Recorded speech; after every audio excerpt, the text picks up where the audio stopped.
જૂનાગઢ પોલીસના તોડકાંડનો મુખ્ય આરોપી પીઆઈ તરલ ભટ્ટ આખરે એટીએસની ગિરફ્તારમાં આવી ગયો છે। તોડબાજ પોલીસ કર્મીને શોધવા ગુજરાત એટીએસ 5 દિવસથી કામે લાગી હતી। આખરે ચાલબાજ અમદાવાદથી ઝડપાઈ ગયો છે। તોડબાજીના આ ચકચારી રેકેટને લઈને એટીએસે તરલ ભટ્ટની સઘન પૂછપરછ હાથ ધરી છે। જૂનાગઢના બહુચર્ચિત તોડકાંડનો ફરાર આરોપી અને ગુજરાત પોલીસ પર કાળે ટીલી લગાવનાર તરલ ભટ્ટ આખરે ઝડપાઈ ગયો છે। ગુજરાત એટીએસે નાસ્તા ફરતા સસ્પેન્ડેડ પીઆઈ તરલ ભટ્ટને અમદાવાદથી ઝડપી પાડ્યો, જેના એક સીસીટીવી પણ સામે આવ્યા છે। તોડબાજ તરલ ભટ્ટ 5 દિવસ સુધી 2 રાજ્યોમાં છુપાયો હોવાની માહિતી હતી।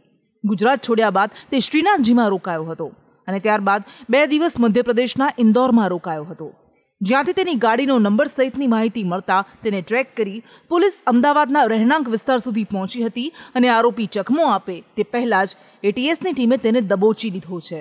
તરલ ભટ્ટ, પોલીસ ઇન્સ્પેક્ટર તરલ ભટ્ટ ને આજરોજ એટીએસના તપાસ કરનાર અમલદાર દ્વારા અટક કરવામાં આવ્યું છે અને અટક કર્યા પછી અને પહેલાં એની ઊંડાણથી પૂછપરછ કરવામાં આવી છે અને હવે કાયદેસરની કાર્યવાહી જે કે આગળ કરવાની રહેશે એ કાર્યવાહી કરવામાં આવશે। આ સમગ્ર તપાસમાં અન્ય જે બાબતો છે, અન્ય જે એવિડન્સ છે એ કલેક્ટ કરવા માટે અલગ અલગ લોકોની પણ અને વિટનેસીસની પણ અત્યારે પૂછપરછ ચાલુ છે અને એવિડન્સ કલેક્ટ કરવા માટેની તમામ પ્રક્રિયા તપાસ કરનાર અમલદાર દ્વારા કરવામાં આવી રહી છે। ગુજરાત એટીએસે અન્ય 2 આરોપીની ધરપકડ માટે પણ પ્રયત્નો શરૂ કર્યા છે, તો બીજી બાજુ ઝડપાયેલા આરોપી તરલ ભટ્ટની સઘન પૂછપરછ હાથ ધરવામાં આવી છે।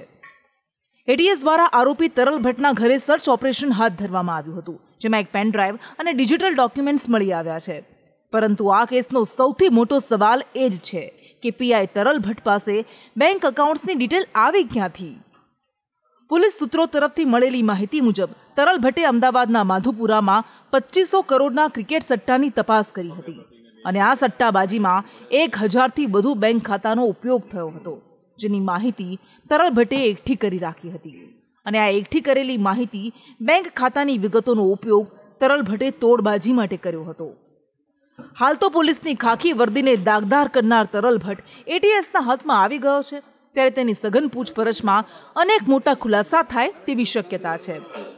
આ સાથે આ તોડબાજીમાં ઉચ્ચ અધિકારીઓ સાથે સાંઠગાંઠ ખુલે તેવી શક્યતા પણ વ્યક્ત કરવામાં આવી રહી છે। ત્યારે આ ચકચારી તોડબાજીના કેસમાં નવી શું વિગતો ખુલે છે તે જોવું રહ્યું। બ્યુરો રિપોર્ટ, સંદેશ ન્યૂઝ।